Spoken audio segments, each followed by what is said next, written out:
اور کھیل کود میں بھی خاصی دلچسپی لی اور ایک مثالی کارکردگی کا مظاہرہ کیا.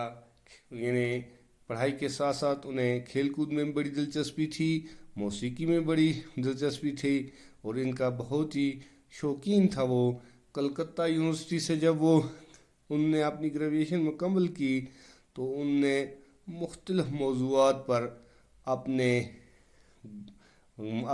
مطالعہ جو تھا اس کی ایک داغ بٹھا لی.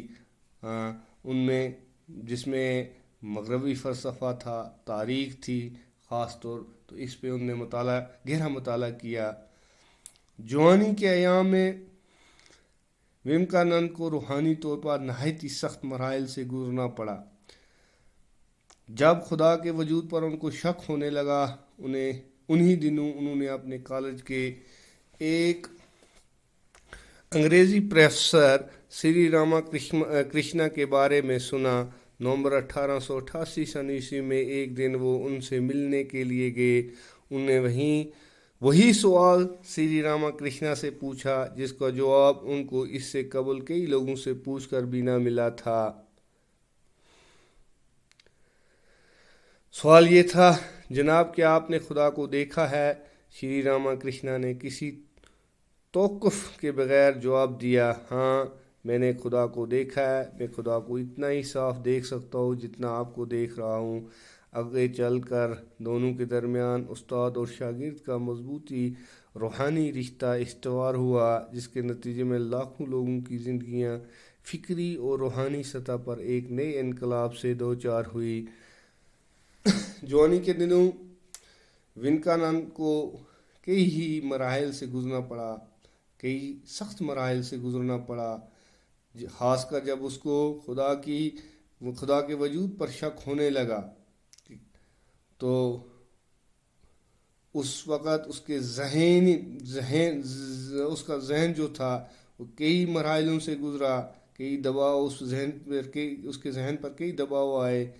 انہی دنوں میں انہوں نے اپنے کالج کے ایک پروفیسر جن کا نام سری راما کرشنا تھا اس کے بارے میں سنا ہوا تھا. تو نومبر 1888 میں ایک دن اس نے فیصلہ کیا کہ میں اسے ملوں. اس دن کہ اپنے پروفیسر سری راما کرشنا سے ملوں. تو وہ ملنے کے لیے ایک دن گئے. انہوں نے ایک سوال اس سے کیا، اپنے استاد سے یعنی راما کرشنا سے کیا، جس کا جواب اس سے پہلے کئی لوگوں سے پوچھ کر بھی وویکانند کو نہیں ملا تھا. سوال یہ تھا، جناب کیا آپ نے خدا کو دیکھا ہے؟ اس نے راما کرشنا سے سوال کیا، کیا آپ نے خدا کو دیکھا ہے؟ شری راما کرشنا نے اس سوال کے جواب میں کہا، ہاں میں نے خدا کو دیکھا ہے اور خدا کو میں اسی طرح دیکھ سکتا ہوں جیسے کہ میں آپ کو آمنے سامنے اس طرح دیکھتا ہوں. تو آگے چل کر ان دونوں میں یعنی وویکانند اور راما کرشنا میں استاد اور شاگردی کا ایک مضبوط رشتہ قائم ہوا، جس کے نتیجے میں لاکھوں لوگوں کی زندگیاں جو تھی فکری طور پر یا روحانی سطح پر اس میں ایک انقلاب آیا. یعنی لوگوں نے ان کے اس رشتے سے اپنی زندگی جو تھی اس رشتے سے فیضیاب کی، ان سے فائدہ لیا. سوامی وویکانند کو راما کرشنا مشن کا بانی بھی کہا جاتا ہے. انہی کی کوششوں سے مغربی دنیا بالخصوص امریکہ اور یورپ کو ودانیت اور یوگا کے ہندوستانی فلسفوں سے شناسائی ہوئی. یعنی انہی کی بدولت جو انہوں نے کوششیں کی انہی کی بدولت امریکہ اور یورپ کو یوگا ہندوستانی فلسفہ جو ہے اس سے اشناس کیا گیا. اتنا ہی نہیں، بین المذاہب آگاہی کا بیڑا اٹھانے کا سہرا بھی انہی کے سر جاتا ہے. یعنی بین الاقوامی جنہیں دنیا میں جتنے مذاہب ہیں ان کی آگاہی دینا، ان سے لوگوں کو آگاہ کرنا، یہ بھی اس چیز کا بھی جو ہے سہرا انہی کے سر پہ جاتا ہے. جس سے 19 صدی کے اختتام پر ہندوازم ایک عالمی مذہب کے طور پر ابھرنے میں کامیاب ہوا۔ تو ان کی کوششوں کی وجہ سے ہندوازم جو تھا یہ پوری دنیا میں عالمی سطح پر ایک مذہب بن کر ابھرنے میں کامیاب ہوا۔ یہ بھی ان کی کوشش تھی۔ یہ جو ہندوازم بین الاقوامی سطح پر ایک مذہب کے طور پر ابھرا، یہ ان کی کوششوں کا ایک نتیجہ ہے۔ جدید ہندوستان میں ہندو مت کے احیاء نو کے لیے سوامی وویکانند کی کوششوں کو خاص اہمیت حاصل ہے۔ تو جدید ہندوستان میں ہندو مت جو ہے اس کے لیے جو کوششیں ہوئی جو سوامی وویکانند نے کی، تو اس کو بھی ان کی کوششوں کو خاص اہمیت حاصل ہے۔ یعنی وویکانند نے ہندو مت کو بین الاقوامی سطح پر ایک عالمی مذہب کے طور پر جو دنیا کے سامنے رکھا، اس کو ابھارنے میں جو کامیابی دلائی، تو اس کے لیے ان نے جو کوششیں کی انہیں ایک خاص اہمیت حاصل ہے۔